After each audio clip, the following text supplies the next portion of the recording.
Papa Dudut. Itago niyo na lamang po ako sa pangalang Kath. 33 years old at nagtatrabaho sa isang insurance company. Matagal na akong avid listener ng inyong radio station na Barangay LS 97.1 at matagal ko na rin gustong sumulat sa programa ninyo na Barangay Love Stories. Nag-iipon lamang ako ng lakas ng loob para masimulan ito kasi may parte ng buhay natin na hindi madaling balikan para ikwento sa iba. Pero siguro, paraang ko na rin to. Para kahit paano ay gumaan ang pakiramdam ko at umaasa rin ako na makakapag-iwan ng aral ang kwentong ito ng buhay ko. Kakagraduate ko lang ng college nang mamatay ang papa ko at mula noon, ako na ang tumayong breadwinner ng pamilya.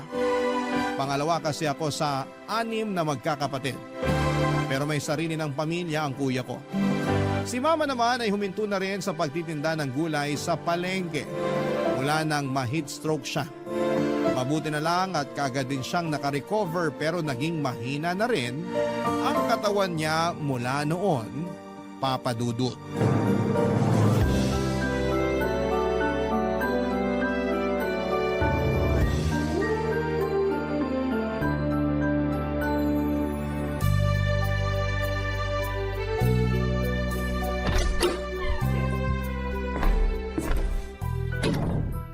Ay, grabe yung traffic pa uwi ng bahay.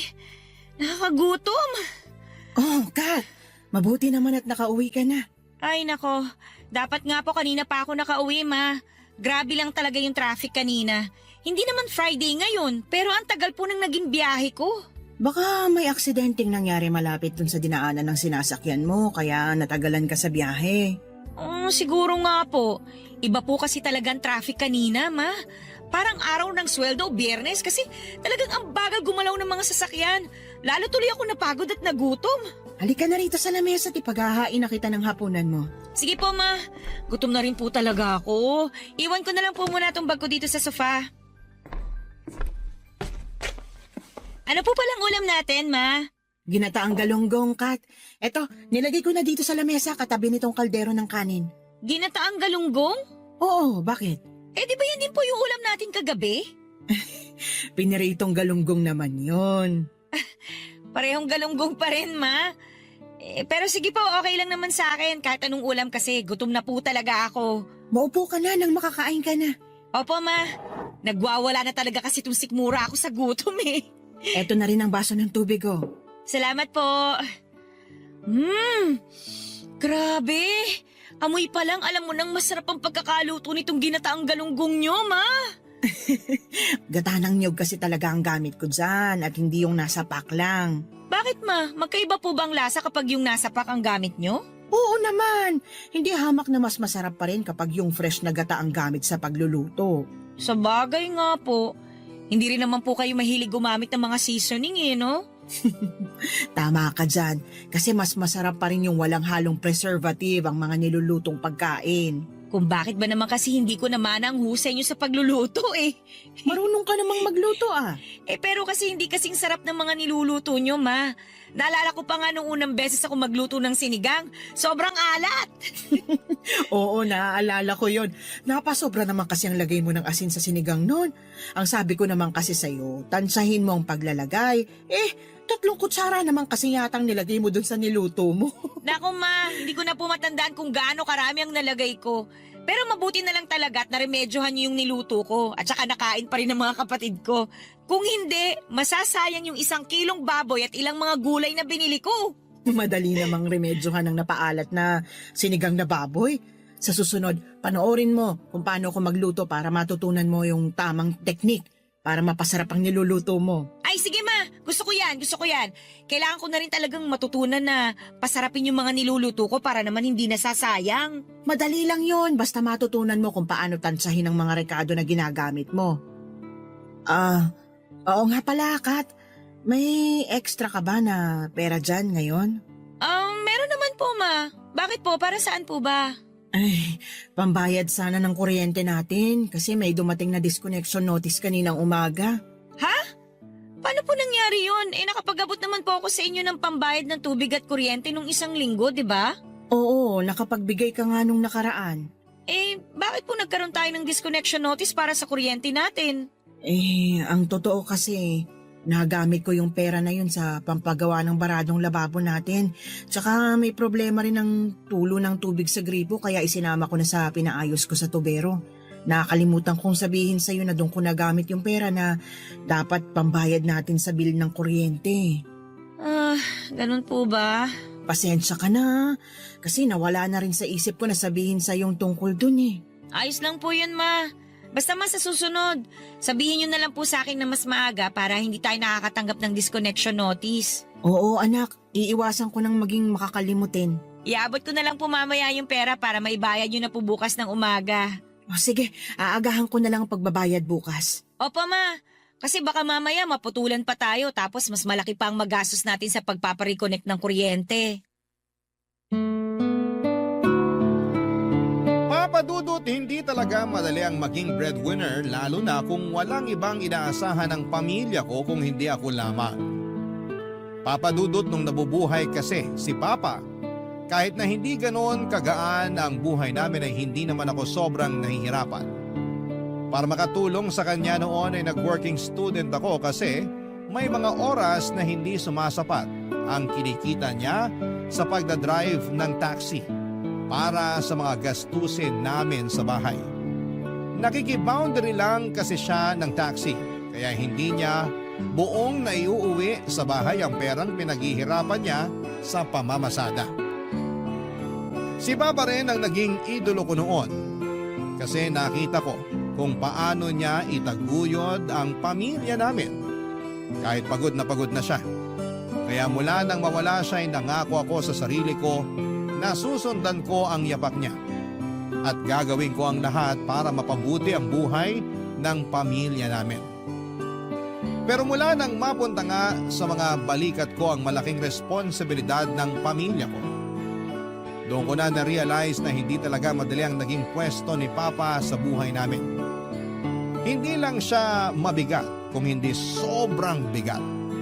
Mabuti na lang kahit papaano may isang tao sa buhay ko na sumasalo ng mga hinaing na hindi ko masabi noon sa kahit na sino sa pamilya ko, Papa Dudut.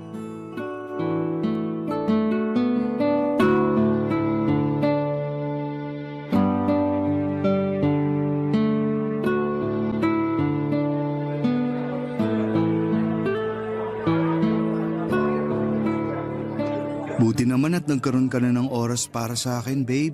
Pasensya na, babe, Naging sobrang busy ko lang talaga sa trabaho. Ayos lang, huwag kang mag-alala. Naiintindihan ko naman yun. At least ngayon, natuloy na ang date natin kahit dito lang sa coffee shop. Ayun nga lang, may dala ka pa ring trabaho. May tinapos lang naman akong report pero ito, i-close ko na tong laptop ko para wala nang storbo sa atin. Ayan, very good. Minsan ko na nga lang masolo ang babe ko. May istorbo pa na laptop. Ito na nga, nilalagay ko na sa bag ko para solong-solo mo na talaga ako. Ay, may bibigay nga pala ako sa'yo. Ano yan? Eto, Uy, wow! Sunflower bouquet? happy Mansari, babe. Oh, thank you. Grabe, dapat hindi ka na nag-abala pa ng ganito. Special day natin ngayon, kaya dapat may special something din ako para sa'yo. Napaka-sweet talaga ng babe ko. Siyempre naman, basta para sa napakagandang girlfriend ko. Bolero pa. Uy, hindi Sobrang ganda kaya talaga ng girlfriend ko. Kaya sobrang mahal na mahal kita. Ay, naku, ewan ko sa'yo. Masyado mo na ako pinapakilig, Pero paano mo pala napagkasya to sa bag mo? Etong malaking backpack ang ginamit ko para hindi ma-deform yung sunflower bouquet. Buti nga, maayos pa rin hanggang sa makarating ako dito sa coffee shop. Ingat na ingat talaga ako sa pagbitbit ng backpack ko na yan. Thank you, babe, Sa totoo lang, nawala na talaga sa isip ko naman sa rin natin ngayon. Alam ko, babe. Sorry, Ano ka ba? Hindi mo kailangang mag-sorry. Alam ko naman kasi kung gaano ka kaokupado ng trabaho at responsibility sa family ang isip mo ngayon. Sinabi mo pa, lalo na ngayong parehong nasa college na yung dalawang kapatid ko. Ang laki ng gastos kaya hirap talaga ako sa pagbabudget. Nawala na tuloy sa isip ko ang tungkol sa date ngayon at monthsary nating dalawa. Babe, babawi talaga ako next month kasi baka mas maluwag na ang schedule ko nun. Ibig bang sabihin, pwede na tayong mag-out of town staycation sa next month sa rin natin? Ha? Naku babe, gastos yun eh. Ako nang bahala sa gastos. Basta bigyan mo lang ako ng oras mo, babe. Ayoko naman ng ganun kasi napapadalas na yung mga date natin na ikaw lang halos ang gumagastos. Sabi ko naman sa'yo, huwag mong isipin ang tungkol sa pera, di ba? Oo nga, kaya lang nagigilty pa rin ako. Kasi parang nagiging unfair na ako sa'yo eh. Hindi ka nagiging unfair, babe. Kasi nag-e-effort ka pa rin na bigyan ako ng oras kahit napaka-busy ng schedule mo. Ano, G na ba tayo sa out-of-town staycation natin? Bahala na babe. Depende sa magiging schedule ko sa trabaho kasi may mga bago kaming trainee na kailangang i-train next month. Akala ko ba mas magiging maluwag na ang schedule mo next month? Oo, pero alam mo naman na kailangan ko pa rin mag-overtime para madagdagan ng sweldo ko. Pero susubukan kong gawa ng paraan. Sasabihan ka agad kita, babe. Wait lang, babe ha. Basahin ko lang tong chat ni Kuya at baka importante. Sige lang, babe.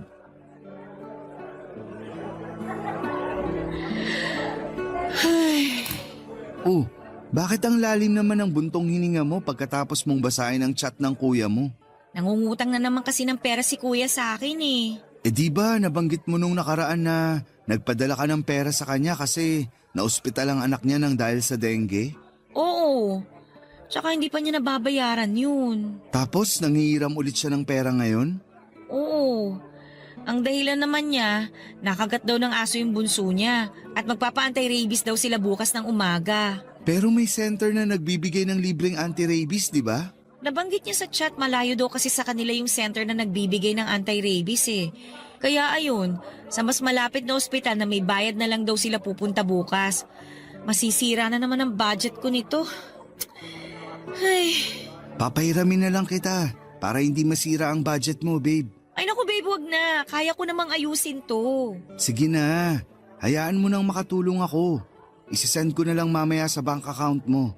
O kung gusto mo, ako na mismo ang magpairam ng pera sa kuya mo. Seryoso ako babe. Hindi mo na kailangan gawin yun.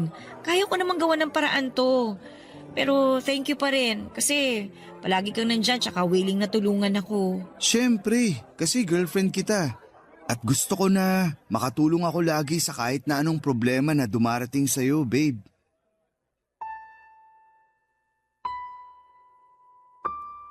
Papadudot kahit may sarili ng pamilya ang kuya ko ay may mga pagkakataon na nangihiram siya sa akin ng pera na madalas na hindi na niya nababayaran.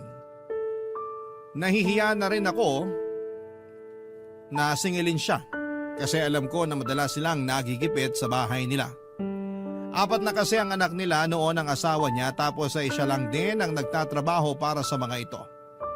Sa isang construction site siya nagtatrabaho at alam ko na hindi ganoong kalaki ang kinikita niya doon, papadudot. Hanggang 3rd year high school lang ang tinapos niya at naging tambay na siya sa bahay noon.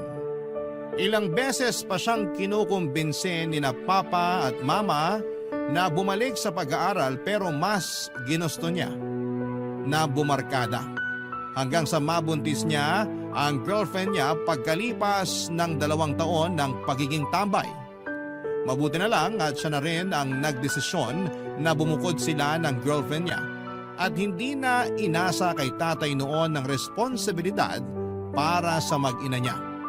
Kaya lang nang maging 4 na ang anak niya, mas madalas na siyang magipit at ako ang nilalapitan niya para hingaan ng tulong.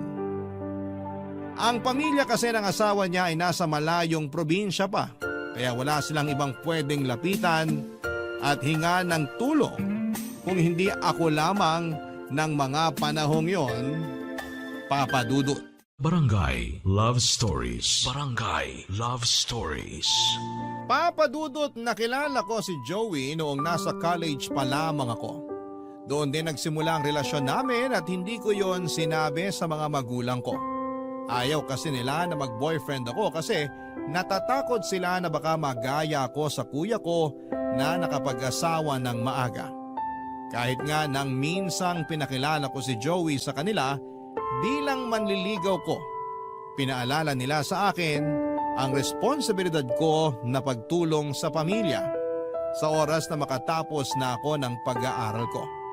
Kumbagay, hindi raw kaagad ako pwedeng mag-asawa.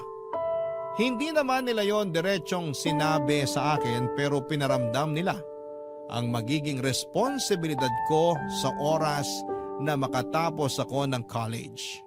Kaya naman ang maging kami ni Joey noon ay naging lihim sa pamilya ko ang relasyon naming dalawa. Baka kasi hindi nila ako maintindihan na hindi ako kagaya ng kuya ko. Kaya kong balansehin ang oras ko sa trabaho, sa pamilya, sa pag-aaral at sa relasyon na merong kami ni Joey. At nangihinayang ako na hindi yon nakita ni Papa kasi nawala na kaagad siya bago ko pa man maipakilala sa kanya si Joey bilang boyfriend ko. Nagtatrabaho na rin ako noon nang ipaalam ko kay Mama ang tungkol sa relasyon namin at wala na rin siyang naging pagtutol. Siguro kasi nakita ni Mama kung gaano ako karesponsable bilang breadwinner ng pamilya namin, Papa Dudut.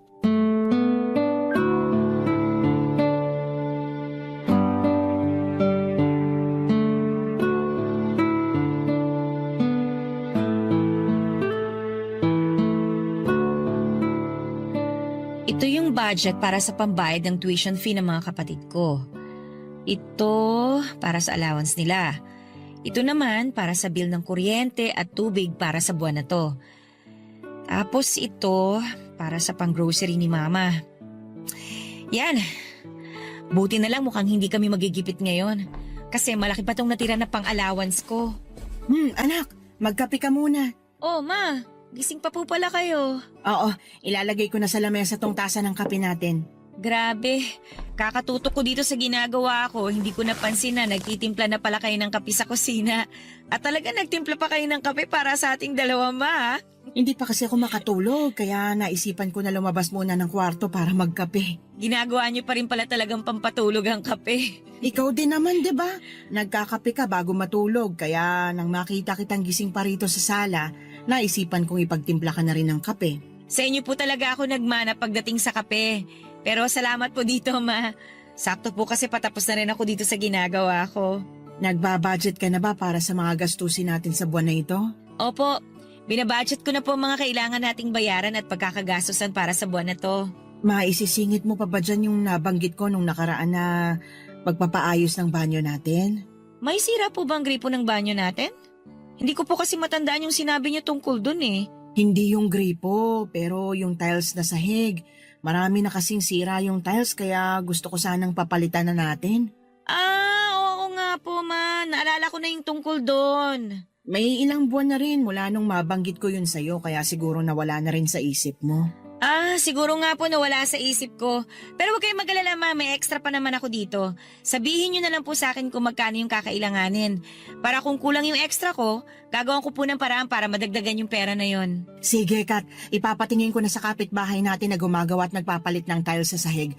May alam din kasi siya na murang bilihan ng tiles. Mas makakatipid tayo kung siya na lang ang kakausapin natin. Mas mabuti nga po kung ganon para hindi na rin tayo mahirapan sa paghahanap ng ibang tao na gagawa nun. Pasensya ka na, Kat, ha? Ba't naman po kayo humihingi ng pasensya, Ma? Matagal na rin po yung mga tiles na yun sa banyo natin, di ba? Hindi pa po yata ako pinapanganak, yun na po yung tiles na nakadikit doon. Kaya wala po kayong kasalanan kung masira man po mga yun dahil sa paglipas ng panahon. Hindi naman yung tungkol sa tiles sa sahig ang hinihingi ko ng pasensya sa'yo. Tungkol naman saan po? Yung tungkol sa pagtatrabaho mo para sa mga gastusin sa bahay na ito. Ma, para namang bago naman po ito sa atin. Ako po ang may trabaho sa bahay na to, kaya responsibilidad ko po kayo ng mga kapatid ko. Ayun na nga eh.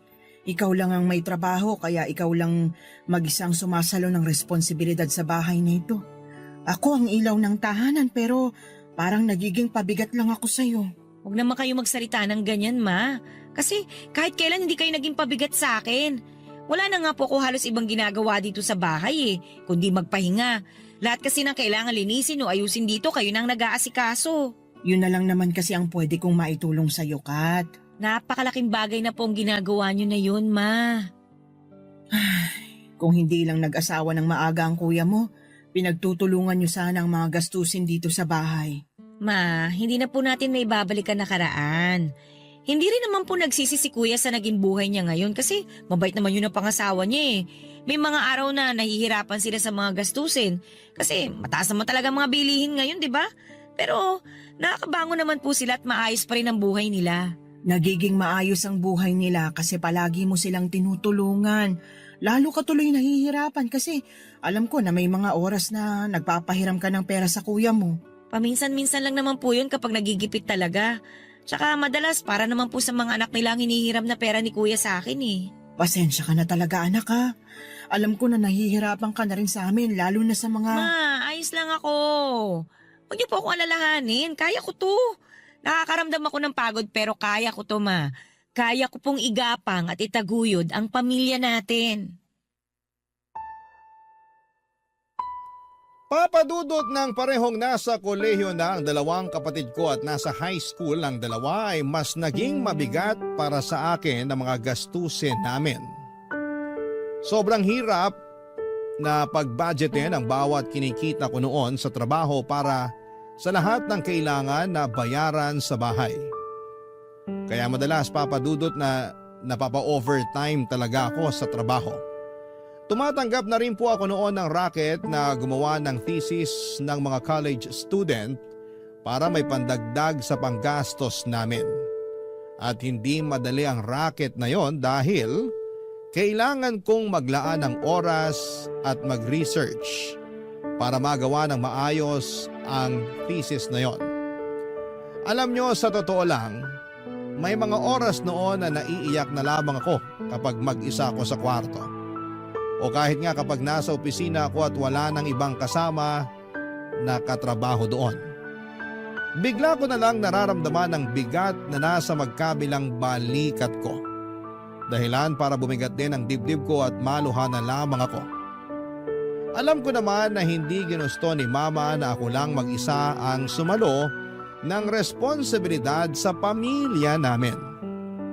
Pero wala naman na kaming magagawa pa kasi wala na silang aasahan noon kung hindi ako lamang papadudot.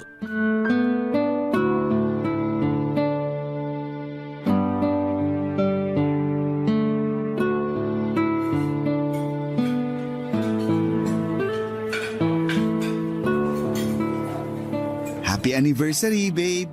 Happy anniversary din, babe! Thank you kasi nag-effort ka na hintayin na matapos ang shift ko sa trabaho. Natambakan kasi kami ng mga report na kailangan tapusin kaya kinailangan ko mag-overtime eh. Ayos lang yon, babe. Ano ba naman yung 3 oras na paghihintay para sa espesyal na gabi na to? Kasama ang babaeng pinakamamahal ko.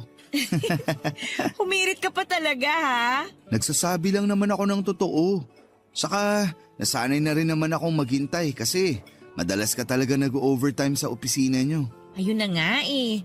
Nahihiya na ako sa'yo kasi palagi ka nalang naghihintay ng ilang oras para lang sa saglit na date natin. Anong saglit? Hindi mo ba alam na yung 30 minuto hanggang 1 oras na magkasama tayo? Para sa akin, 1 buwan na yun. Grabe naman yung 1 buwan. Ganun talaga kapag kasama mo yung taong mahal mo. Bumabagal ang oras kasi masaya ka sa tabi niya. At yun ang pakiramdam ko sa bawat minuto na magkasama tayo. Alam mo, babe, masyado ka ng sweet. Baka lang gamin na tayo pareho dito sa lamesa natin, ha? Ang dami pa naman itong mga in-order mong pagkain kung lalanggamin lang. Umorder talaga ako ng maraming pagkain. Kasi nga, espesyal na araw to para sa ating dalawa. Kahit naman hindi natin anniversary o mansary, umu-order ka pa rin ng madami kapag magkasama tayo, eh. Kasi sa tuwing magkasama tayo, nagiging espesyal yung araw ko. Babe, ano ba? Masyado mo na akong pinapakilig. Ginagawa ko lang yung responsibility ko bilang boyfriend mo. Ang pangitiin at pakiligin ng girlfriend ko. Alam mo, napakaswerte ko talaga kasi ikaw ang naging boyfriend ko. Naalala ko na parang dati lang, tinatago pa natin yung relasyon natin sa mga magulang ko. Oo, kasi nga ayaw mo na ipakilala ako sa kanila bilang boyfriend mo. Alam mo naman na sobrang higpit kasi ng mga yun, di ba? Sobrang takot sila na baka gumaya ako kay kuya na nag-asawa ng maaga. Kaya grabe yung paghihigpit na ginawa nila sa akin noon. Pero hindi mo naman sila na-disappoint, di ba? Oo naman. Hindi ko talaga sinira yung tiwala nila kasi nirespeto mo rin ako at ang relasyon nating dalawa. Sayang, hindi naabutan ni Papa nung naging tayo na. Ayos lang kasi alam ko naman na nakikita niya ngayon kung gaano ko kamahal ang anak niya. Tama ka dyan sa sinabi mo. Pero parang ang bilis ng panahon, no? Dati lang, nahihirapan tayong magkita para mag-date. Pero ngayon, ilang taon na tayong magkarelasyon. At marami pang susunod na taon para sa ating dalawa. Ay, sa totoo lang, minsan, nakakaramdam na ako ng takot. Takot saan, babe? Na ano, baka mapagod ka na sa akin. Mahal kita. Kaya hindi ako mapapagod na mahalin ka. Babe, thank you ha. Kasi palagi kang nandyan para sa akin. At hindi ako mawawala sa'yo kahit kailan. Hindi ako mapapagod na mahalin ka. Gusto ko na ako yung maging dahilan para lalo kang lumakas. Ako yung kukuhanan mo ng lakas sa oras na nakakaramdam ka ng pagod. Kaya nga, gusto ko na rin samantalayin ang pagkakataon na to, babe. Anong ibig mong sabihin? Babe, ilang beses ko rin pinag-isipan to. At naniniwala ako na ito na yung oras para simulan nating planuhin ang buhay nating dalawa.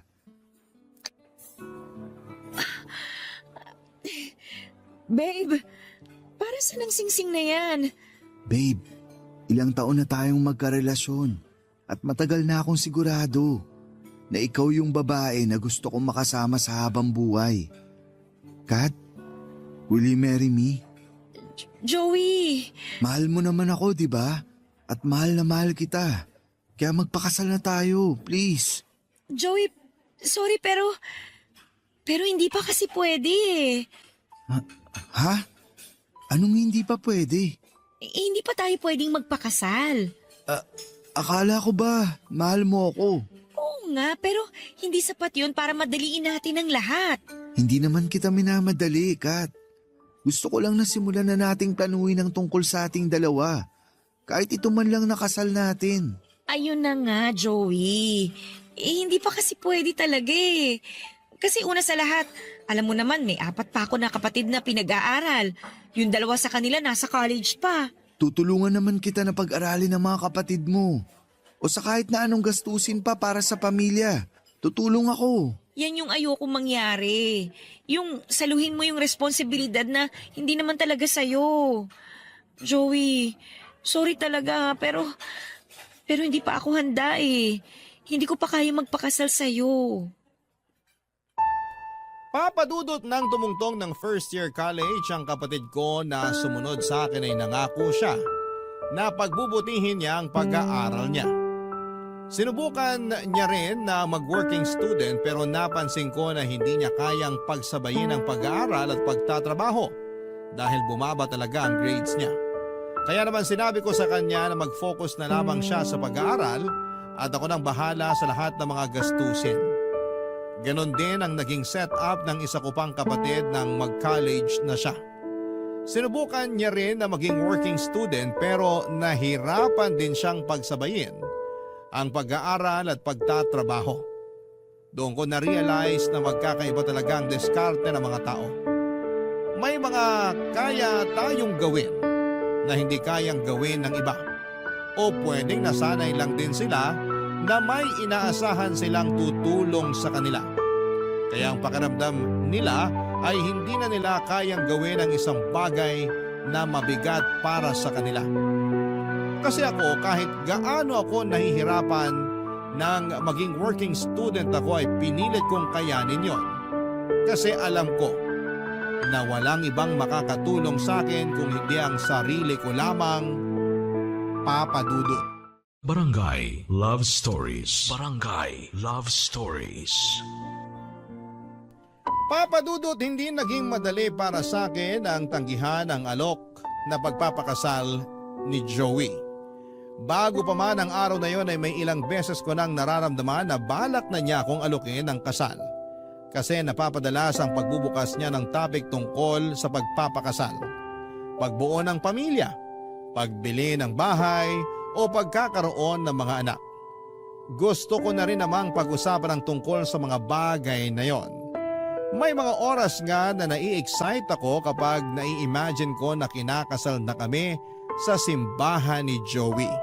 Na may sarili na kaming bahay at may ilan na kaming mga anak. Pero mula nang mag-college ang dalawang kapatid ko ay doon ko na-realize na sobrang hirap pala talaga ng buhay. At natakot ako na iparamdam ang hirap ng buhay na yon sa mga magiging anak namin ni Joey. Papadudot, alam ko sa sarili ko na hindi pa talaga ako handa noon na magpakasal. Kaya naging buo ang desisyon ko na tanggihan ang wedding proposal ni Joey. Ayoko magbitaw ng desisyon na pwedeng hindi lang ako ang mahirapan kung hindi pati na rin ang mga mahal ko sa buhay. Sobrang nasaktan ko noon si Joey at naiintindihan ko ang pag-iwas niya sa mga tawag o text ko na ilang buwan, papadudot. Ang hindi ko lang maintindihan ay bakit parang naging napakadali para sa kanya. Napalitan ako sa buhay niya. Dahil pagkalipas lamang ng ilang buwan ay nakita ko siya sa isang mall na may kasamang ibang babae. Hindi lang basta kasama, kung hindi kahawak kamay niya pa ito. Kaya hindi ko na napigilan ang sarili ko na kumprontahin siya ng araw na yon, papadudot.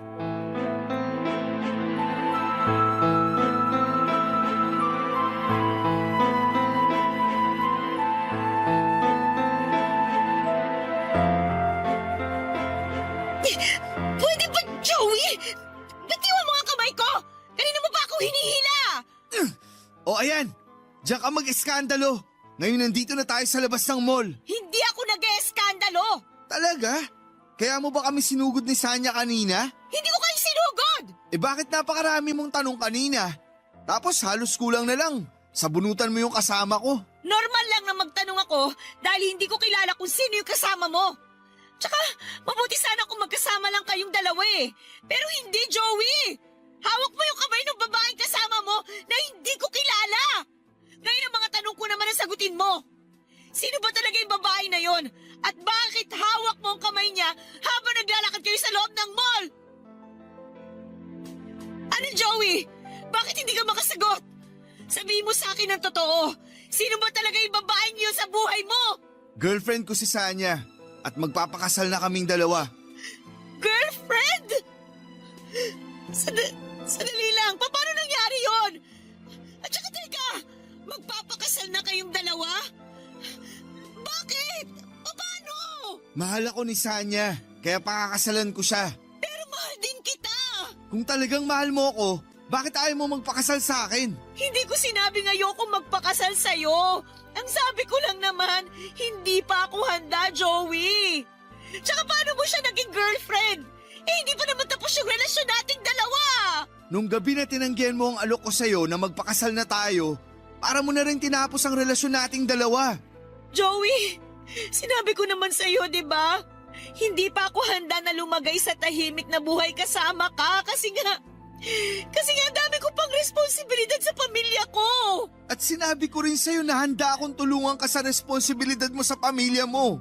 Pero ayaw mo. Hindi mo naman kasi responsibilidad ang pamilya ko, Joey. Hindi mo kailangan saluhin yung responsibilidad na hindi naman sa'yo. Ayoko lang naman na isipin ng ibang tao na inaabuso ko yung pagiging mabait mo at yung relasyon nating dalawa. Mas importante pa ba talaga yung iisipin at sasabihin ng ibang tao kaysa sa nararamdaman natin? Kat, boyfriend mo ko. At kapag naging mag-asawa na tayo, magkasama na tayo sa lahat ng problema o responsibilidad mo sa pamilya mo. Hindi mo na kailangang suluin lahat ng bigat na araw-araw mong dinadala sa mga balikat mo. Kasi nandito ako, yung tao na willing na maging panghabang buhay na parte ng buhay mo. Hindi lang talaga ako sanay na may kahati sa mga problema at responsibilidad. Ano pa palang silbi ko kung hindi mo ko hahayaan na tulungan ka? Kat, mula nang maging magkarelasyon tayong dalawa, palagi mo na lang tinatanggihan ang mga tulong na binibigay ko sa'yo. At kung tinatanggap mo man yun, sapilitan pa. Hindi na iba ang pamilya mo sa akin. Kasi halos parang pamilya ko na rin sila. Pero dahil sa ginagawa mo, parang mo lang akong tinutulak palayo sa buhay mo. Sorry. Sorry, Joey. Sorry din, Kat. Alam ko na parehas lang tayong nahihirapan at nasasaktan ngayon.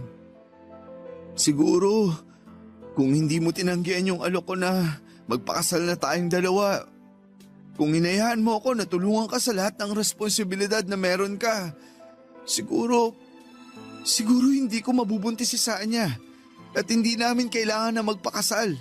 Ano? Anong sabi mo? Pagkatapos ng huling gabi na magkausap tayong dalawa, nagpakalunod ako sa alak at si Sanya ang kasama ko. Hanggang sa nagising na lang ako kinabukasan na magkatabi na kami sa kama. At 2 buwan ang lumipas. Sinabi niya na buntis siya at ako ang ama ng magiging anak niya. Teka muna, paano ako? Paano tayong dalawa? I'm sorry, pero kailangan kong panagutan yung magiging anak ko kay Sanya.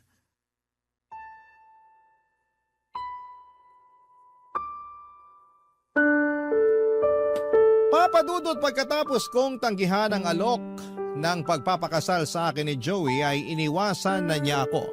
At kagaya nga ng sinabi ko kanina, naiintindihan ko yon.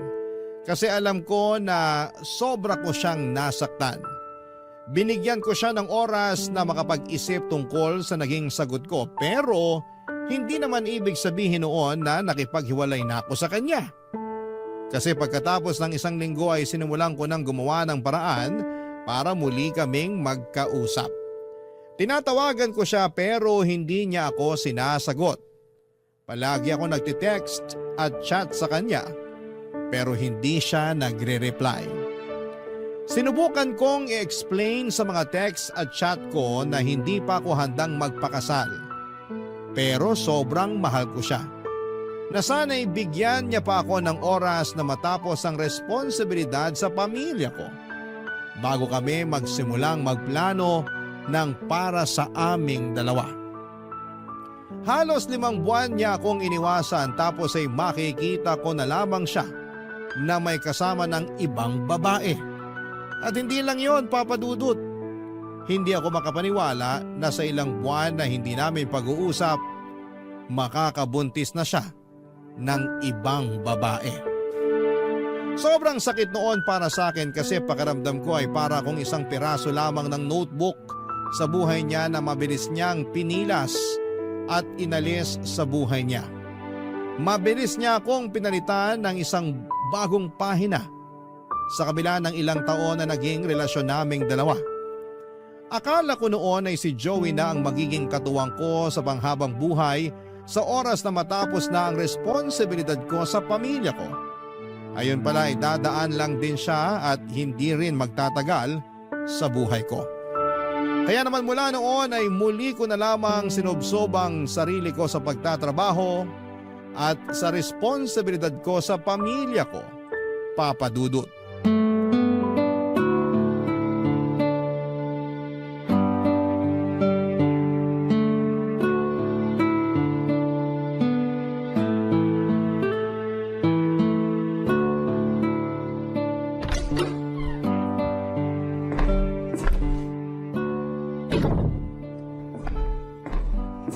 Oh, Kat!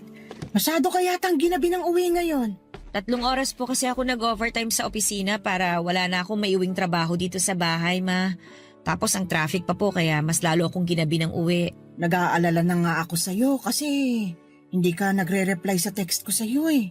Pasensya na po, ma. Na-empty bat na rin po kasi yung cellphone ko kaya hindi ko na rin po nabasa yung text nyo. Ayos lang, medyo nag-alala lang ako kasi nga pasado 11:00 na ng gabi pero wala ka pa rin dito sa bahay.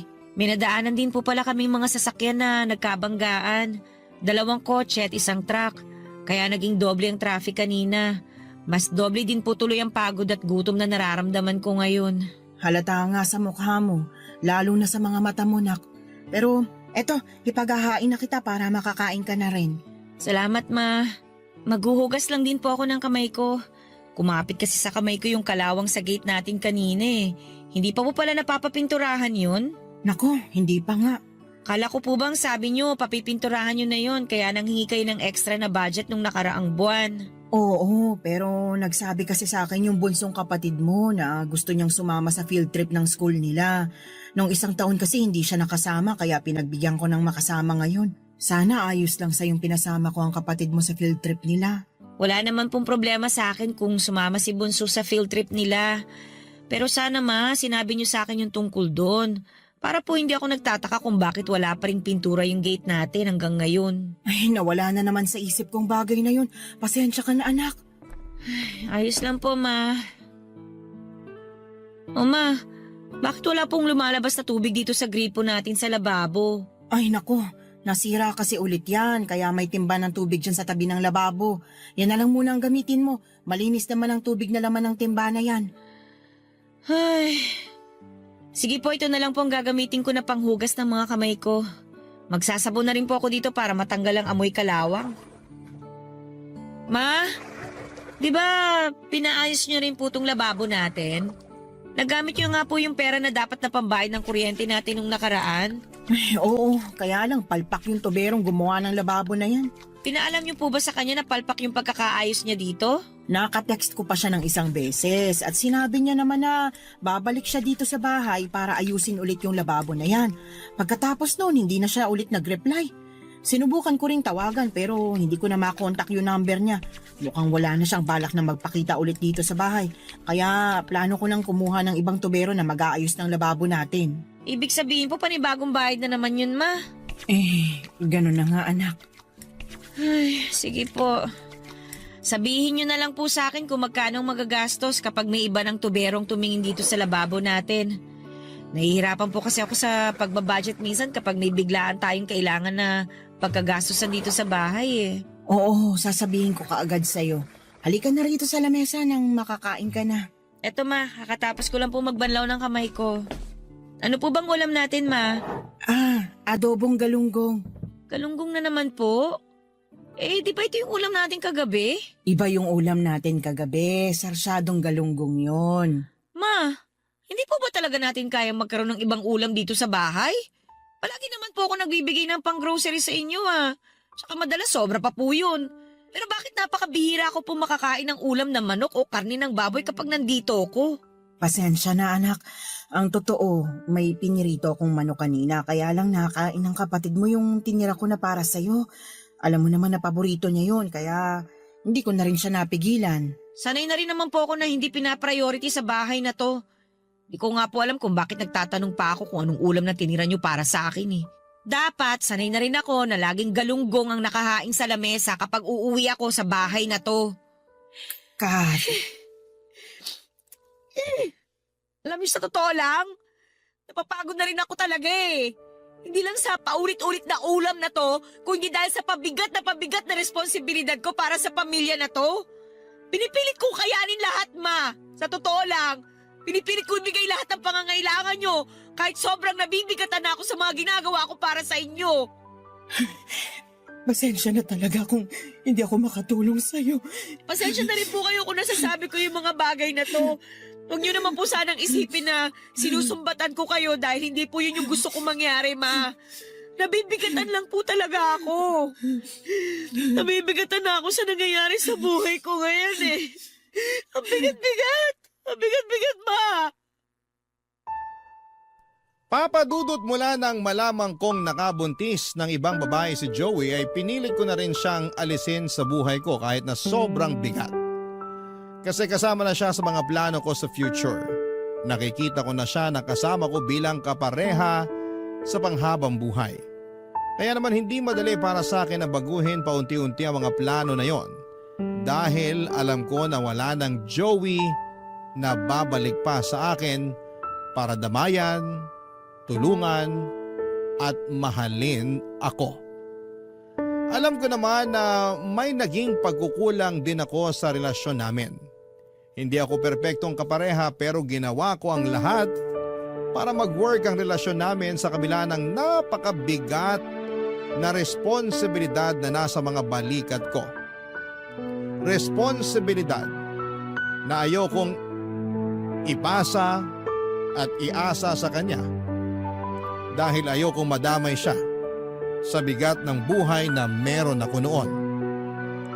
Naging concerned lang ako sa kanya sa relasyon namin. Ang hindi ko alam ay magiging dahilan pala yon para tuluyang masira ang relasyon at ang mga plano para sa future naming dalawa. Lahat naman tayo ay marunong mapagod at mapuno sa oras sa sobrang bigat na ang nararamdaman natin sa dibdib natin. Kapag naipon na yung lahat ng sama ng loob na meron tayo para sa ibang tao, alam ko na dapat ay hindi tayo nagtatanim ng sama ng loob para sa pamilya natin. Pero hindi naman natin mapipigilan yon, lalo na kung masyado na silang umasa sa atin. At ang araw na umiyak ako sa harapan ni Mama ay hindi ko na rin napigilan ang sarili ko na sabihin lahat ng hinanakit ko sa kanila, pati na rin ang paghihiwalay namin ni Joey. Hindi ko naman sila sinisisi sa naging pagtatapos ng relasyon namin kasi ang nasa isip ko noon, hindi rin talaga kami ni Joey ang para sa isa't isa. Sadyang hindi lang talaga siguro ganong katibay ang pundasyon ng relasyon naming dalawa. Pinagsisihan ko rin ang mga salitang binitawan ko noon kay Mama dahil alam ko na nasaktan ko siya. Pero naging maayos naman ang lahat sa bahay pagkatapos ng araw na yon. Mas inayos na rin ni Mama ang pagbabudget sa perang inaabot ko sa kanya. Kaya kahit papaano ay hindi galunggong ang madalas na ulam na naabutan ko sa bahay. Tinupad din ng kapatid ko na sumunod sa akin ang pangako niyang pagbubutihin ang pag-aaral niya dahil nakapagtapos siya ng cum laude sa kolehiyo. Ngayon ay dalawa na kaming nagtutulungan para sa mga gastusin sa bahay at pag-aaral ng 3 pa naming kapatid. Malaki pa rin ang pasasalamat ko na hindi ako binigo ng mga kapatid ko sa lahat ng mga naging sakripisyo ko para sa kanila. Kahit papaano, ay nararamdaman ko na gumaan ang buhay namin kumpara noong ako pa lamang ang nagtatrabaho para sa pamilya namin.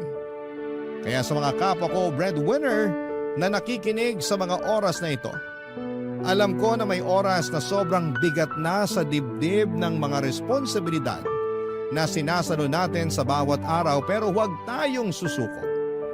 Dahil darating ang araw na masusuklian din ang lahat ng hirap at pagsasakripisyo na ginagawa ninyo para sa mga mahal ninyo sa buhay. Maraming salamat po, Papa Dudut, kung sakali man na mapili po ninyong i-ere ang sulat ko. More power and God bless po sa inyong programa sa Barangay Love Stories na forever number 1 sa puso ng inyong mga listeners. Ang inyong forever kapuso at kabarangay, Kath. Dear Papa Dudut, hindi talaga palaging nasa ilalim ka. Makakaahon ka rin at mapupunta sa ibabaw. Makikita mo rin ang ganda ng tuktok. Magandang araw sa inyong lahat. Ako nga pala si Barbie, 35 years old at maraming pinagdaanan sa buhay. Pero ni minsan ay hindi ako sumuko. Lalo't nakaasa sa akin ang nag-iisang inspirasyon ko. Ang 65-year-old kong nanay. Kaming dalawa na lang ang magkasama sa halos 2 dekada. Matapos po kaming iwan ng aking tatay. Matapos nga ang pag-iwan sa amin ni tatay ay naranasan namin ang iba't ibang hirap. Hindi ko na halos maproteksyonan noon si nanay dahil kahit ako mismo ay hirap nang makabangon noon. Pero nagawa ko. Hindi na ako nakapagtapos ng pag-aaral at maaga akong nagtrabaho para matulungan ko si nanay. Gustuhin ko mang makapagsuot ng toga at makapasok sa mga kumpanyang magaganda ay hindi ko nagawa, Papa Dudut. Mas inuna kong mag-survive kasama si nanay. Kung ano-anong pinasok kong trabaho noon. Mula sa pag-aabot ng flyer sa mall hanggang sa pagbebenta ng French fries sa isang university hanggang sa napagod na akong maging isang empleyado.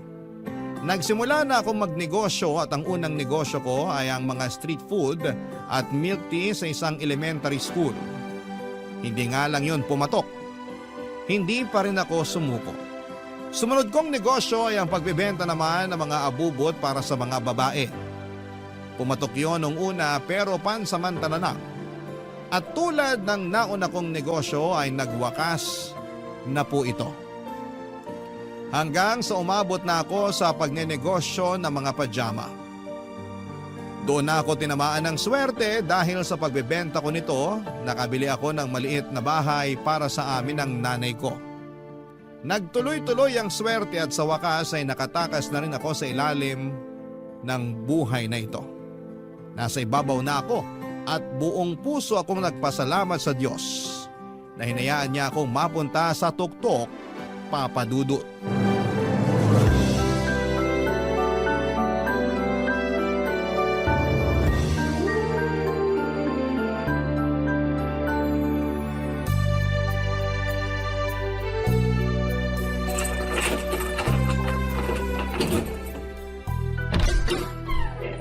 Welcome sa ating bagong bahay, Nay! Atin na ito?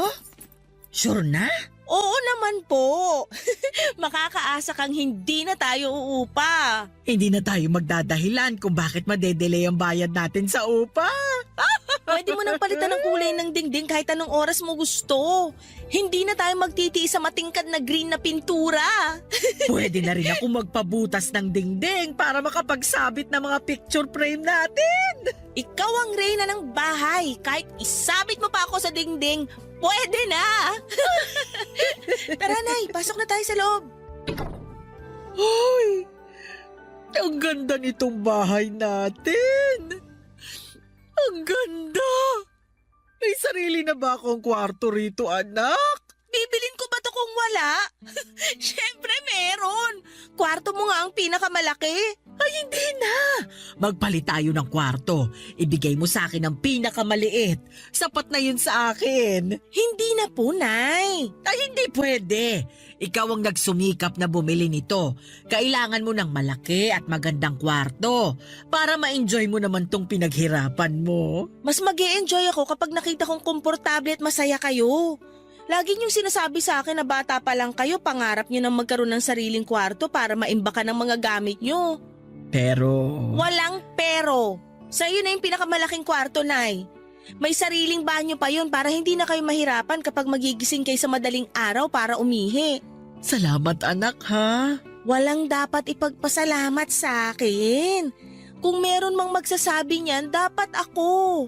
Bilang na bilang ko kaya lahat ng sinakripisyo niyo sa akin mula pagkabata. Lalo na nung iniwan tayo ni tatay. Ang demonyo mong tatay.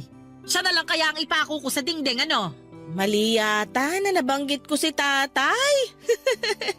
Hindi ka pa pala marunong magpatawad. Mas pipiliin ko pang pinturahan ng matingkad na green itong dingding natin kesa patawarin ng damuho mong tatay. Huwag ka nang bitter kay tatay. Kasi kung hindi naman niya tayo iniwan, hindi tayo mapupunta sa kalagayan natin ngayon. Asensado na at may sarili ng tahanan. Pero bago tayo umabot dito, halos lumubog ako sa mga tiniis kong hirap. Tiniis ko na makita kang mainggit sa mga kapitbahay nating bata dahil hindi kita mabilhan ng kahit na isang tsokolate o bagong panali ng buhok. Niregalo sa Pasko, hindi ako makapag-abot. Nay, hindi na mahalaga yun. Nakayanan naman nating pareho at nalagpasan. Ang importante, yung ngayon. Andito tayo ngayon sa loob ng sarili nating bahay, oh. Wala na tayong utang. Hindi na tayo problemado sa pang-ulam. Hindi na tayo matatakot na mapuputulan ng kuryente o tubig.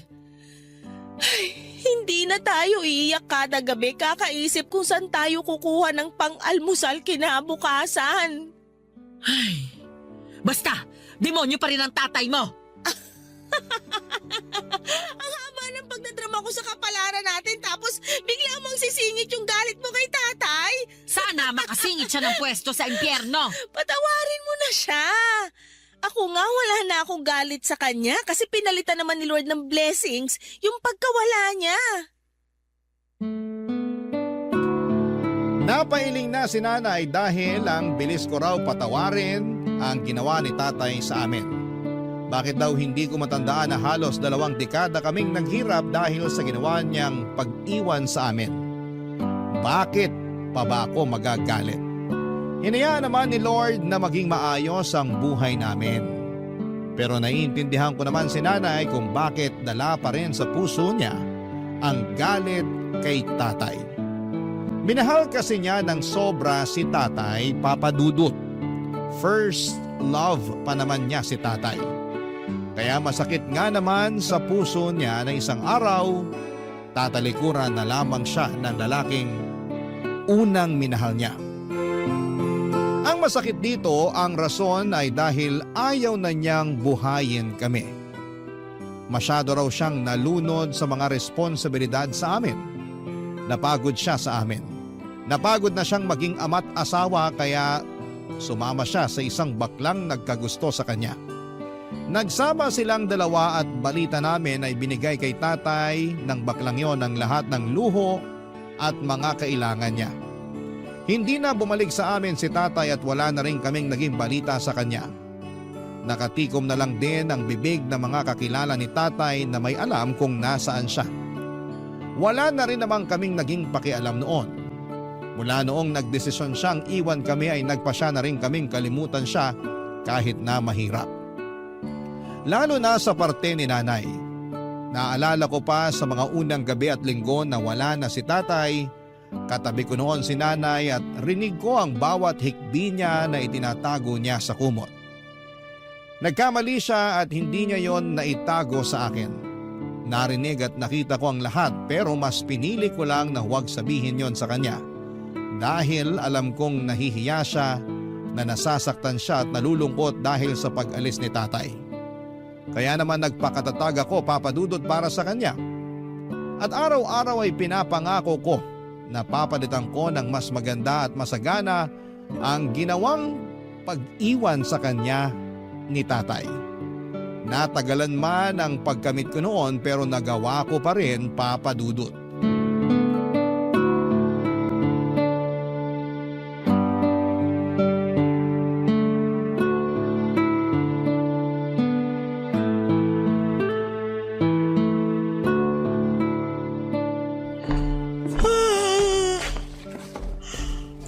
Day!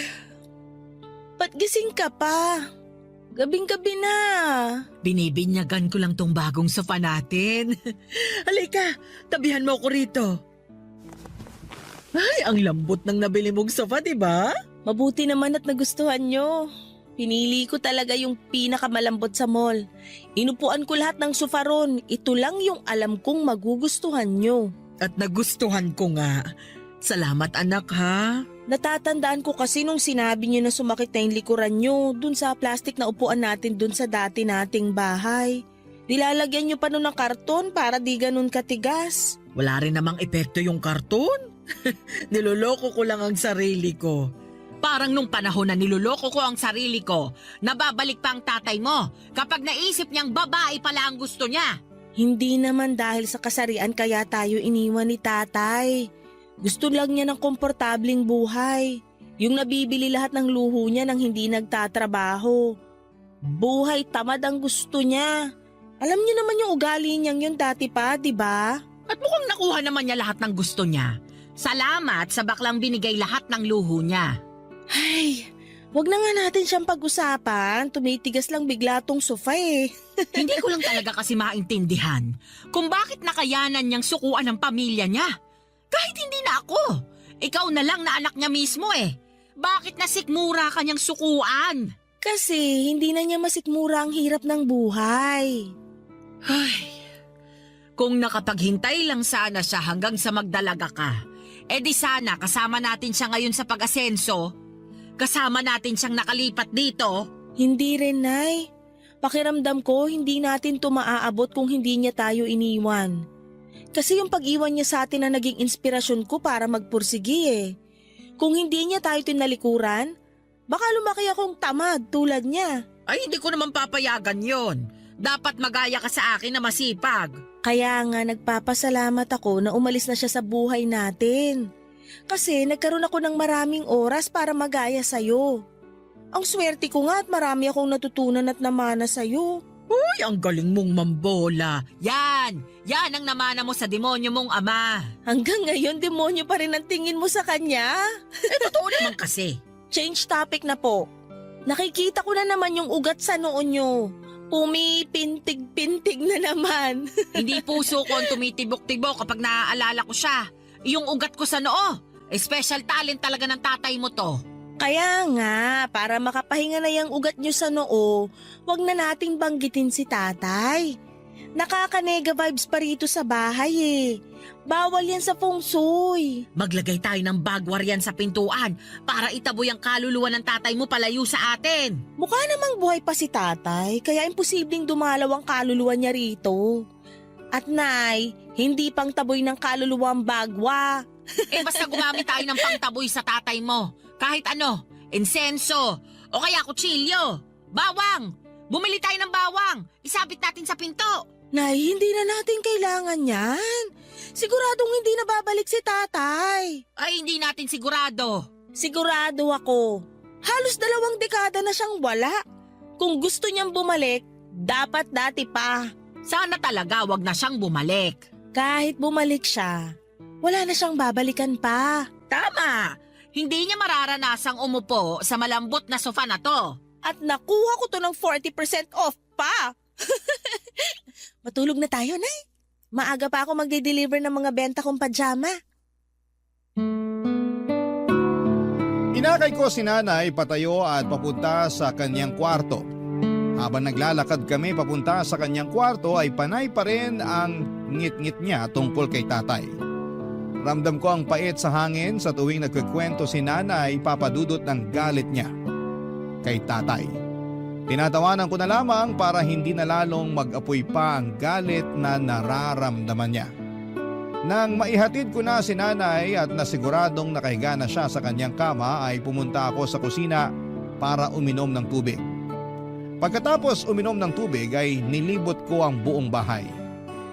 Tahimik ko lang na ginawa yon dahil baka magising pa si nanay at baka bigla pang maalala si tatay. Napangiti ako habang pinagmamasdan ang bahay na pinaghirapan ko. Hindi yung ganong kalaki pero masaya ako at kontento. Proud ako dahil galing yon sa pinaghirapan ko. Huminga ako ng malalim, ang bango ng bahay. Hindi na katulad ng mga inupahan namin dati na amoy estero at pugad pa ng mga krimen. Safe na kami roon, Papa Dudut. Makakatulog na kami ng maayos nang hindi iniisip kung merong papasok sa bahay namin para pagnakawan kami. Safe na kami roon. Hindi na kami magkakaproblema kung bigla kaming paalisin ng landlady dahil biglang magbabago ang isipan niya na paupahin kami. Naiiyak ako habang binabalikan ang mga hirap namin ni nanay sa mga nauna naming tinirhan. Kung paano namin tiniis na mabastos ng mga lalaking lasing sa daanan tuwing madadaanan namin sila. Hanggang sa pakikipagpatintero sa mga daga na pumapasok sa loob ng bahay namin. Safe na kami roon, payapa na ang paligid. Payapa na ang mga puso namin at wala na kaming ibang mahihiling pa. At puro na namang pasasalamat ang binubulong ng mga puso namin matapos ang lahat ng pasakit. Barangay Love Stories. Barangay Love Stories. Papadudot, naging masaya at payapa ang mga unang buwan namin sa bahay. Nakapamili na rin kami ng mga kailangan namin. Bago na lahat ng aming kagamitan. Malayo sa mga naging gamit namin sa dati naming mga tinirhan. Panay pa nga ang picture ni nanay sa bawat sulok ng bahay. Halos araw-araw din niyang binibida ang bahay namin sa Facebook. Sabi ko nga sa kanya huwag na niyang gawin yon dahil hindi lahat ng nakakakita ng post niya sa Facebook ay natutuwa. Baka kako maka-evil eye ang ilan sa kanila. Sagot naman niya ay hindi mananalo ang inggit sa pinaghirapan namin. Napangiti ako kay nanay, Papa Dudut, at ramdam naming kakampi namin noon ng Diyos. Kaya hinayaan ko na lamang siyang gawin kung ano man ang magpapasaya sa kanya. Hinayaan ko siyang i-post lahat ng mga nakamit naming mga biyaya. Alam ko talagang nagbigay ng saya sa kanyang bago naming bahay, Papa Dudut. Kontento na ako, makita ko lang talaga si nanay na maginhawa at komportable sa buhay. Maayos ang negosyo ko at patuloy ang pasok ng mga masisiglang customers. Panalo na ako sa buhay, Papa Dudut, puro pasasalamat na lamang at wala nang dapat na ikatakot pa. Wala nang pangamba. Pero nagkamali ako. Parang binigyan ng hangganan ang lahat. Isang araw ay dumating ang lalaking dahilan ng pangamba at takot sa buong buhay ko, Papa Dudut. Walang iba kundi si tatay.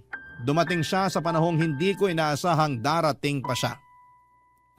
Isang hapon pagkatapos kong makipag-meeting sa mga supplier ko ng pajama, umuwi ako kaagad ng bahay para ayain si nanay na lumabas at magmeryenda. Pero laking gulat ko nang makita kong kausap at katawanan niya si tatay sa sofa na parabang walang galit na nararamdaman. Hindi ako kaagad nakaimik nang makita ko sila. Hindi nga nila ako kaagad napansin na dumating dahil masyadong maingay ang tawanan nila para marinig ang pagbukas ng pinto at pagtayo ko sa kanilang likuran, Papa Dudut.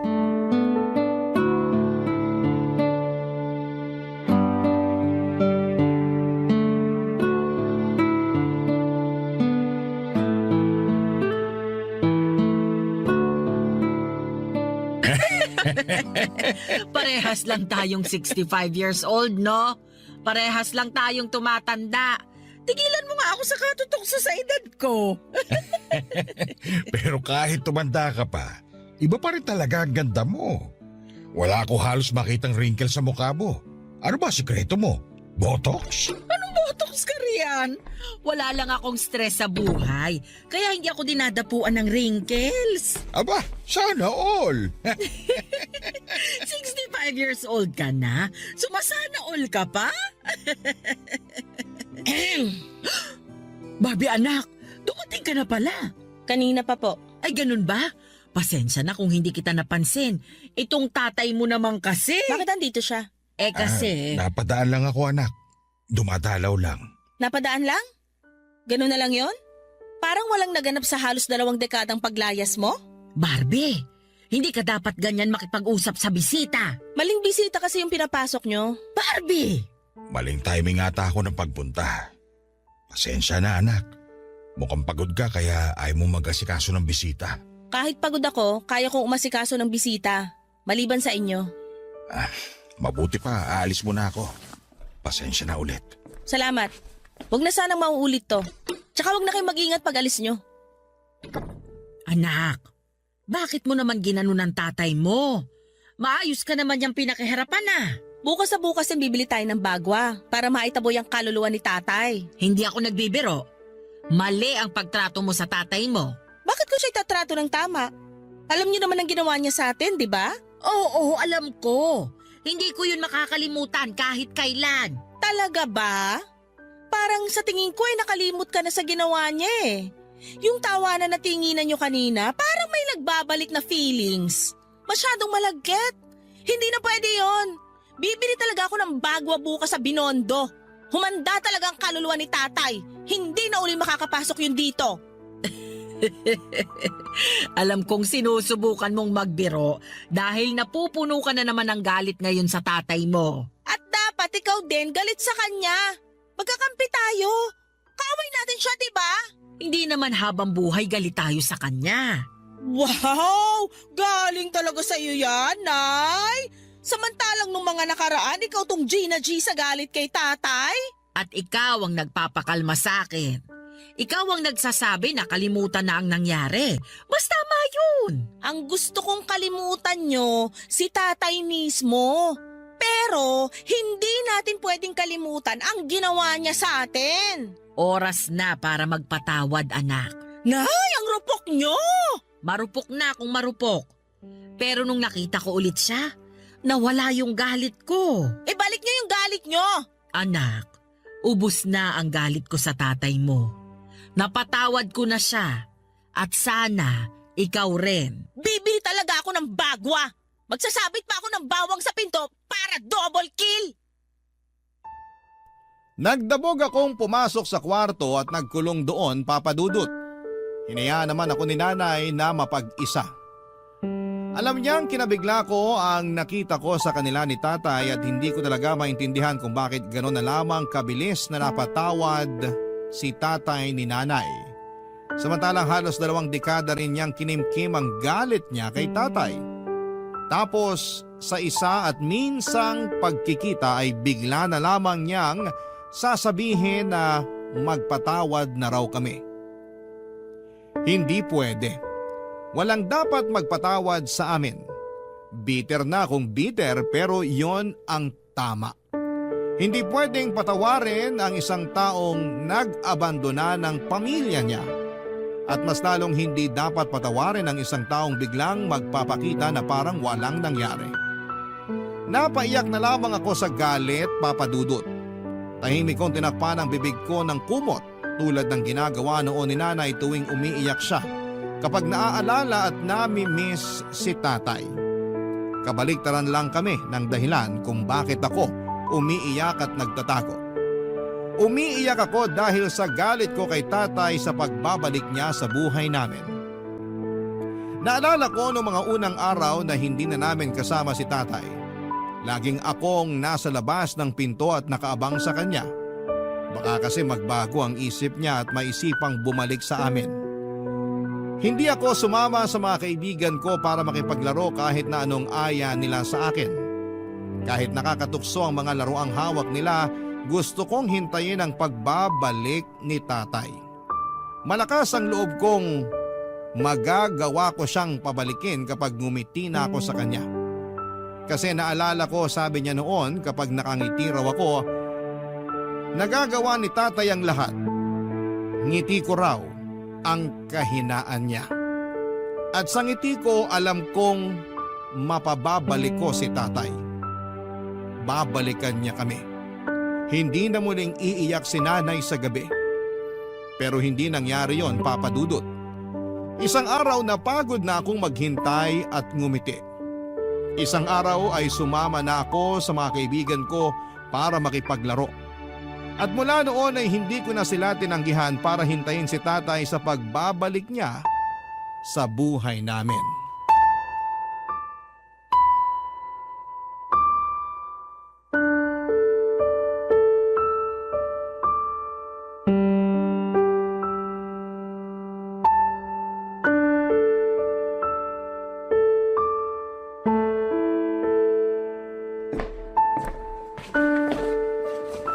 Anak, bakit andito ka sa sala? Bakit gising ka pa? Nasobrahan ako sa tulog kaninang hapon. Sumakit yung likod ko sa kakahiga. Kailangan ko maupo muna rito sa sala. Ay, anak, pwede na ba nating pag-usapan? Ang alin? Ang dahilan kung bakit hindi ka makatulog ngayon. Sinabi ko naman sa inyo na dahil napasobrang tulog ko kaninang hapon. O baka naman dahil yan sa pagkabigla mo sa pagbabalik ng tatay mo. Hindi na siya babalik. Hindi na siya pwedeng bumalik. Aayusin ko ang sinabi ko. Sa pagdalaw ng tatay mo. Alam nating pareho, Nay, na hindi lang pagdalaw ang ginawa niya rito.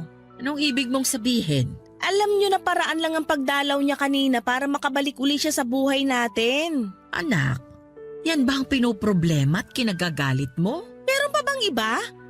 Nay, maayos na tayo. Utang na loob. Huwag na tayong magdala ng problema dito sa bahay.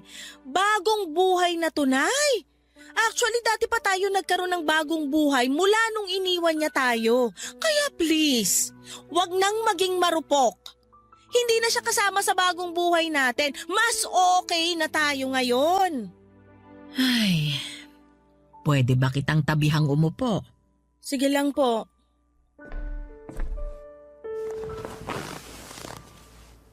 Alam mo kanina, nung may kumatok sa pinto, akala ko ikaw. O di naman kaya yung titingin ng metro natin sa tubig. Nagmadali akong buksan yung pinto. Nagulat ako nang bumungad sa akin ang mukha ng tatay mo. Nagulat? O naging masaya? O baka kinilig? Nagulat. Hindi ko naman inaasahan na magpapakita pa siya matapos ang mahabang panahon. Teka, paano niya nalaman ang address natin? Huwag niyo sabihin nakakapag-usap na kayo dati pa. Umamin kayo. Hindi. Nalaman niya sa ninang Esther mo. Kahit kailan talaga si Ninang. Lagi na lang nakikialam. Tulad mo, nagalit din ako syempre nung nakita ko siya.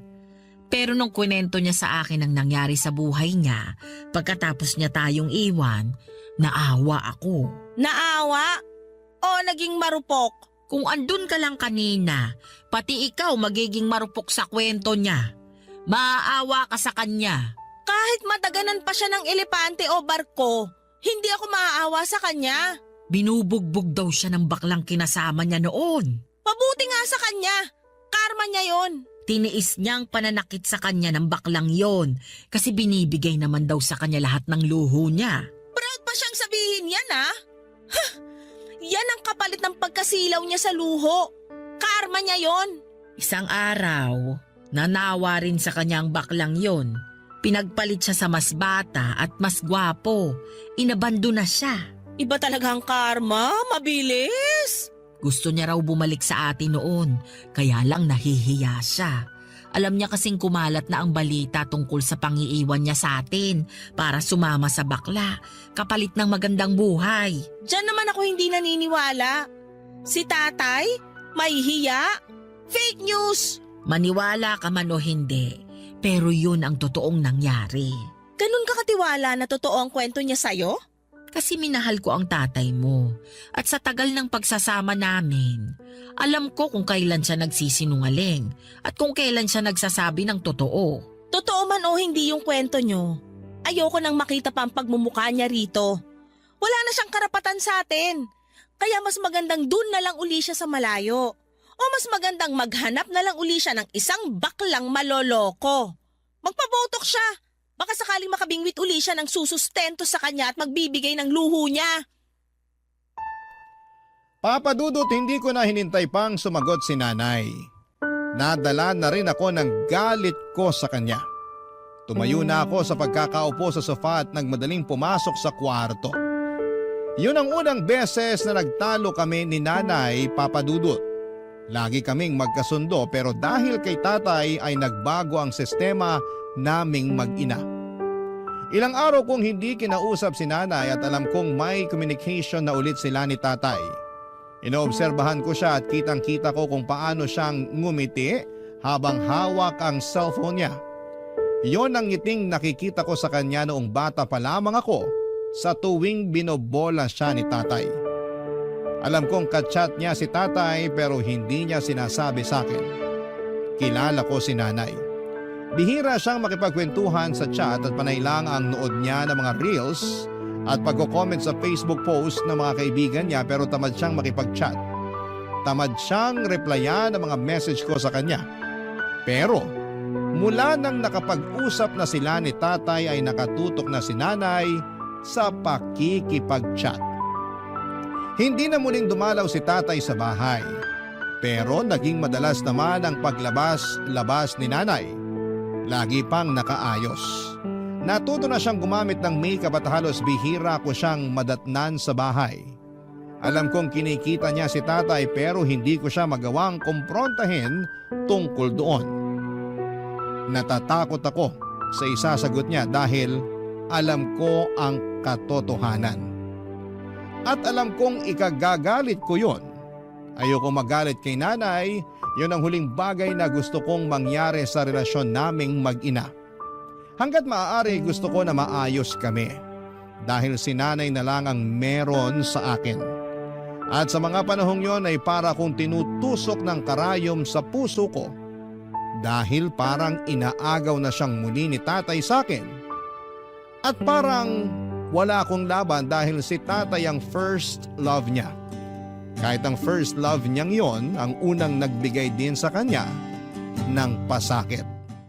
Barangay Love Stories. Barangay Love Stories. Hindi ko na rin naman natiis si nanay, Papa Dudut. Ako na rin ang unang nakipag-usap sa kanya. Pero hindi namin muling napag-usapan ang tungkol kay tatay. Parang nag-usap lamang kami para hindi matapos para matapos na ang nakakabinging katahimikan sa bahay. Nag-uusap man kaming muli pero hindi na katulad ng dati. Wala na pong biruan, may ilangan na rin sa pagitan naming dalawa at hindi na rin namin nagagawa ang mga routine naming mag-ina. Hindi ko na siya sinasamahang manood ng TV at hindi ko na siya nakakasamang makakwentuhan habang naglalaba. Madalas ay nagkukulong na lamang ako sa kwarto. Hindi naman niya ako pinipilit na makipagkwentuhan sa kanya. Hindi naman niya ako pinipilit na ibalik ang routine namin. Isang araw ay kinailangan kong mag-out of town para maasikaso ang negosyo ko. Pasimple kong sinabihan si nanay na huwag magpapapasok ng mga bisita sa bahay habang wala ako. Mukha namang naintindihan niya, Papa Dudut, at tumango lamang siya. Sinabi kong 4 na araw akong mawawala. Makalipas ang 3 araw ay nagbalik na ako sa amin. Napaaga ang balik ko dahil may balak akong hulihin siya. Malakas kasi ang kutob kong dumadalaw pa rin sa bahay si tatay. Alam kong sa pag-alis ko ay umaligid na muli si tatay sa bahay. Malakas nga ang kutob ng dibdib ko noon nang makababa na ako ng taxi sa harapan ng bahay namin. Dahan-dahan ako naglakad patungo sa pinto at pagbukas ko. Tama nga ang naging hinala ko. Mas lalong lumakas ang kabog ng dibdib ko nang makita ko si nanay at tatay na naglalambingan sa may sofa. Hindi nila ako kaagad napansin dahil malakas ang volume ng TV na sumabay pa sa harutan nilang dalawa. Kung hindi pa ako lumapit sa kanila, hindi nila mararamdaman na may nakapasok na pala sa bahay. Galit na galit ako pero pinilit kong kumalma dahil ayoko ma-stress si nanay. Pero sobra na at hindi na tama, Papa Dudut.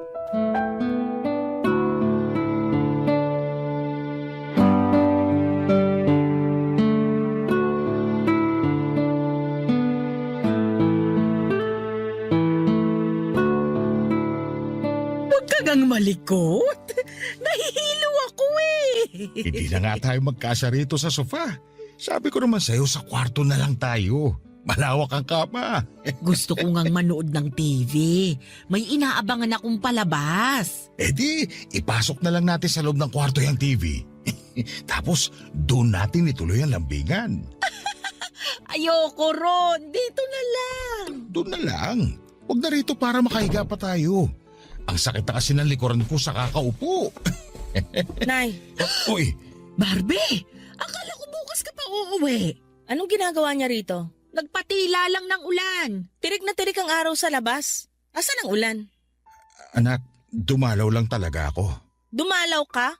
Pero anong ginagawa ng maleta mo rito sa sala? Anak, Nagsabi ako sa inyo, Nay, na huwag kayong magpapatuloy ng bisita habang wala ako. hindi siya bisita. Tatay mo naman siya. Hindi niyo pwedeng lusutan ang usapan sa ganyang rason. Huwag kang magalit sa nanay mo, anak. Hindi ako galit kay nanay at alam niyo kung kanino ako totoong galit. Alam ko pero huwag mo sanang ibali ang galit sa nanay mo. Sa akin na lang. Sa'yo lang naman talaga ako galit. Nadamay lang siya. Kung dahil to sa pagdalaw ko rito, pasensya na. Gusto ko lang talagang makita ang nanay mo. Gusto mo lang utuin si nanay para bumalik ka uli sa buhay namin. Ang lakas ng loob mo magdala pa ng maleta rito? Ganyang kakakampante na makakatira ka rito? Barbie, huwag ka namang ganyang makipag-usap sa tatay mo, anak. Alam kong galit ka pero... Anong galit? Galit na galit! Nanginginig ako ngayon sa galit dahil nakikita ko ang pagmumukha mo sa bahay na pinaghirapan ko para sa amin ng nanay ko! Alam mo anak, dala ng tatay mo tong litrato nating pamilya nung huling Pasko na magkakasama tayo. Naitago pa niya. Nakalagay pa sa picture frame na natanggap mo nung Christmas party nyo nung bata ka pa lang. Tingnan mo oh, walang basag. Hindi pa naninilaw. Iningatan ng tatay mo para maibigay sa'yo pag nagkita kayo. Bala ko tong isabit sa dingding natin. Saan kaya maganda? Wala akong pakialam dyan, Nay! Kahit cheque pa na nagkakahalaga ng 1,000,000 na nakalagay dyan sa picture frame na yan, hindi ko yan tatanggapin! Lalo na kung galing sa magaling yung asawa na nang iwan sa atin! Sobra ka na, Barbie. Tatay mo pa rin siya. Mag-sorry ka. At mag-ina niya tayo! Pero anong ginawa niya? Iniwan niya pa rin tayo! Tapos gusto niyo mag-sorry ako? Ako ba tong nangiwan? Magpatawad ka na, anak. Hindi makakabuti sa'yo na magkimkim ng sama ng loob. Hindi mo ako katulad, Nay! Hindi ako marunong magpatawad! Huwag na kayong magtalong dalawa. Ang sakit sa loob na makita kayong ganyan. Nagtatalo lang naman kami dahil sa pagbabalik mo! Maayos na kami eh! Tapos manggugulo ka lang uli! Ano mo bang paghihirap ang gusto mong maranasan namin? Graduate na kami ron eh! Hindi ko gustong manggulo. Pero nagawa mo na! Thank you ha! Ayaw mo bang mabuo tayo, Barbie? Buo na tayo, Nay! Nung tayong dalawa lang! Kahit tayong dalawa lang! Hindi ko maintindihan kung paano yung naiisip na mabubuo tayo kapag bumalik si tatay! Kasi sa nakikita ko, siya lang tong wawasak sa atin! Hindi totoo yan. Hindi totoo? Eh ano itong nangyayari ngayon? Sige nga!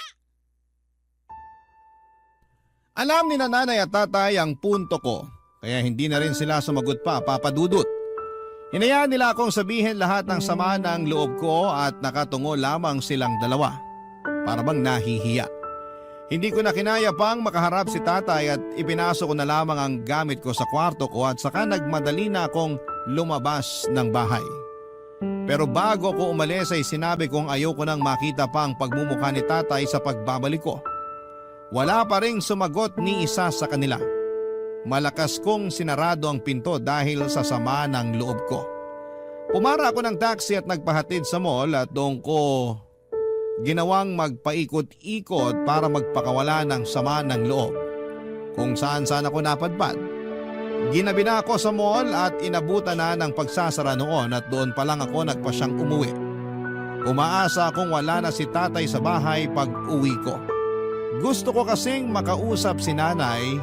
Ako na talaga ang gagawa ng paraan para maputol na ang komunikasyon nilang dalawa, Papa Dudut. Pumara na ako ng taxi at nagpahatid na sa bahay. Kabado ang puso ko nang makaharap ko na ang pintuan.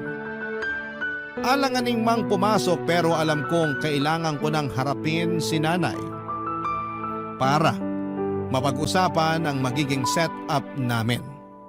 Dahil ayoko na talagang bumalik pa si tatay sa buhay namin, Papa Dudut.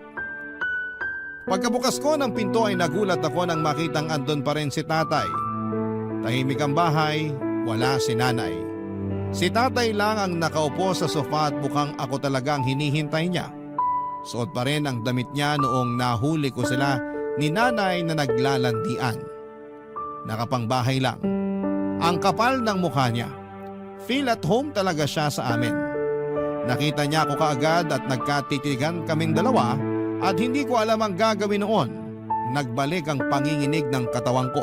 Dala ng galit sa pag-alala sa naging sagutan namin. Hanggang sa tumayo na si tatay para lapitan ako. Umatras ako pero hinawakan niya ang braso ko. Gusto niyang mag-usap kami. Ayoko man, Papa Dudut, pero pagkakataon ko na yon para ilabas lahat ng naging sama ng loob ko sa kanya sa halos 2 dekadang pagkawala niya sa buhay namin, Papa Dudut.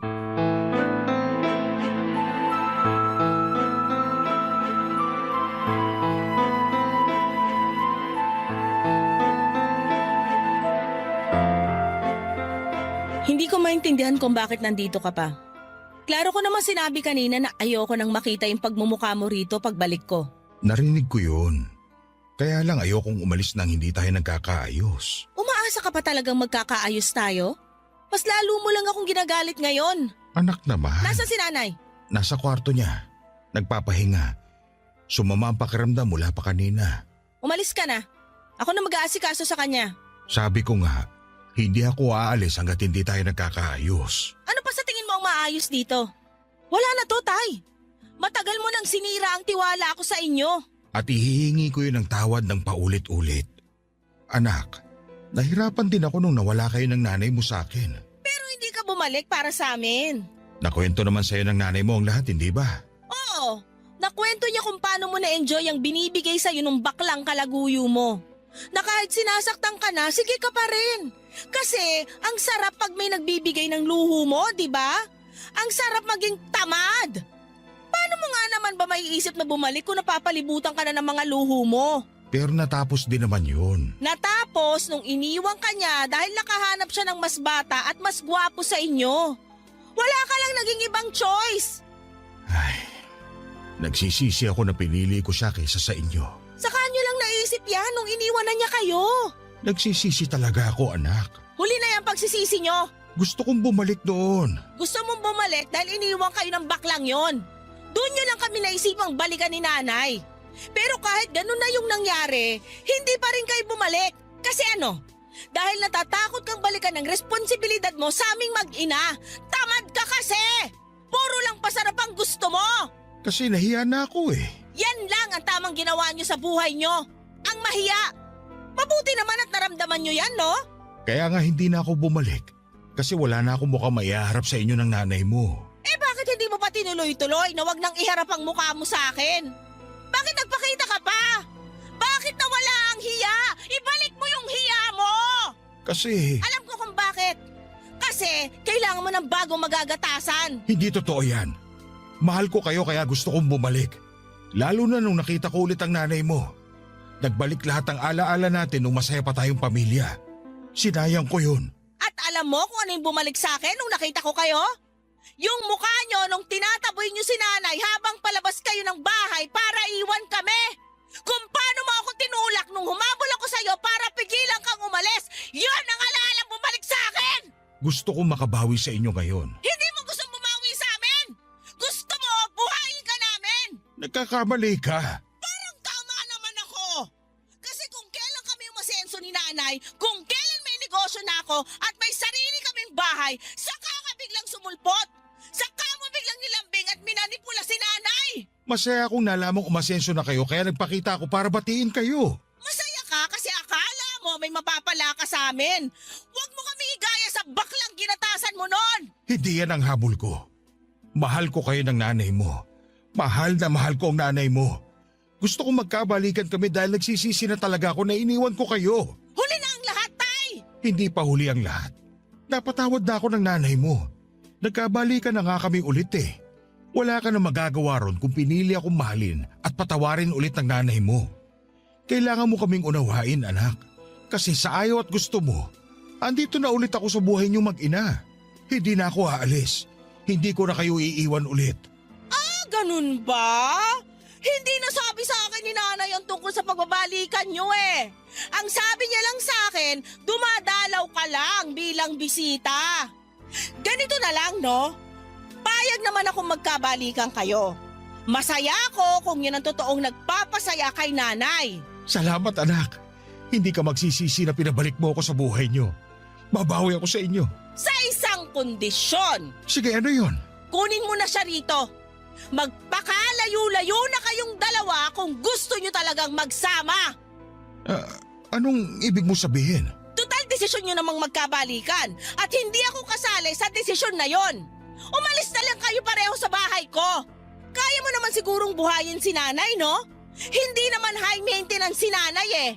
Kayang-kaya mo siyang buhayin. Pero anak, wala akong trabaho. Wala tumatanggap sa akin kahit saan dahil sa edad ko. Yun lang. Pero madiskarte naman si nanay. Sure ako na kaya kanyang buhayin. Kikisingin ko na ba siya? Para sabihin ang naging plano natin? Napatulala si tatay sa huling mga sinabi ko, Papa Dudut.